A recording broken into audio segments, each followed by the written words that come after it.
سلام و وقت بخیر خدمت همه شما دوستان عزیز. امیدوارم که جور و صحتمند و سر حال باشین.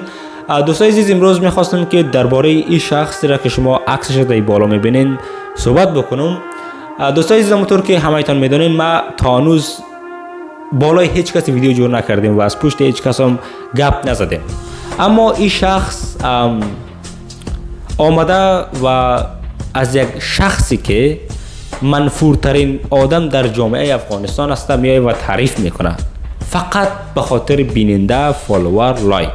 شما ایرا میدونین که هر کسی که در فضای مجازی است، هر کسی به خاطر لایک و فالوور و ویور و پول میای ویدیو جور میکنه.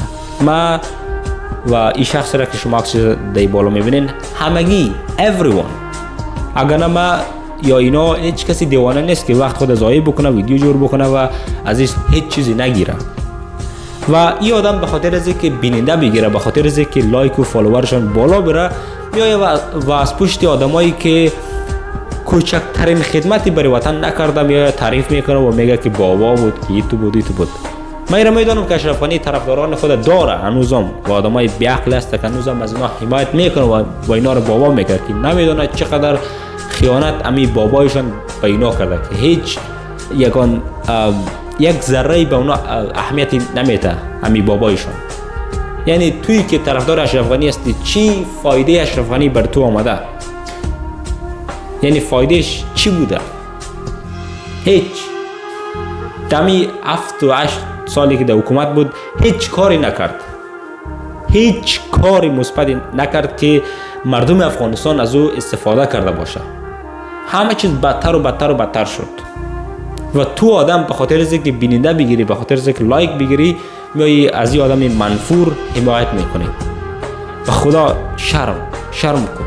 تو بجای پدرم هستی، ما نباید شما را نصیحت بکنم، ما بجای بچه‌تون هستم، شما باید ما را نصیحت بکنین، نه اینکه ما شما را نصیحت بکنم.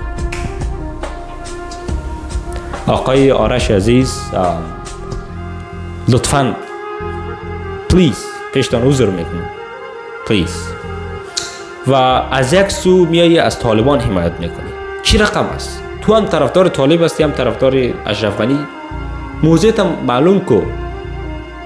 اگر طرفدار طالب هستی خب بگو شعر هستم، طرفدار طالب هستم، نو پرابلم. من میگم خود صحیح است، طرفدار طالب هستی. اما میایی هم از طالبان حمایت میکنی، هم از اشرف غنی حمایت میکنی، هم از یک سمت دیگه. چرا؟ خب من میدونم که اشرف غنی از قوم شماست، از اقوام شماست، طالبان هم از اقوام شماست. و همون پرچم سرنگی را که تو بالای پروفایل خود ماندی، اگر همون پرچم تو در دستت بگیری و در افغانستان ببری، همون طالبایی را که تو ازش حمایت میکنی میدونه که چی کارت میکنن. خودت میفهمی دیگه، من خود نیاز است اینجا بگویم. بر صورت دوستای عزیز، love you. خیلی ممنون از اینکه ما را حمایت میکنین. میگن که چرا افغانستان آباد نمیشه، چرا افغانستان جور نمیشه؟ خب به خاطر همین کارهای خود ماست که جور نمیشه. به خاطر همین کارهای ماست که همیشه ما عقب میریم. بجای که ما پیشرفت بکنیم ما پسرفت میکنیم. شما برین از سال 1970 ویدیوهای افغانستان در سال 1970 تماشا بکنید، در زمان آقای محترم، و حال رسایی کنید چی شد، what happened. به خاطر همین رقم آدم هاست، به خاطر همین جامعه گوسفندی ما. بر صورت ویدیو طولانی شد، فقط خواستم که جواب یادم براتون بدم که دیگه این اشتباه را نکنه و کمکی آدم شود.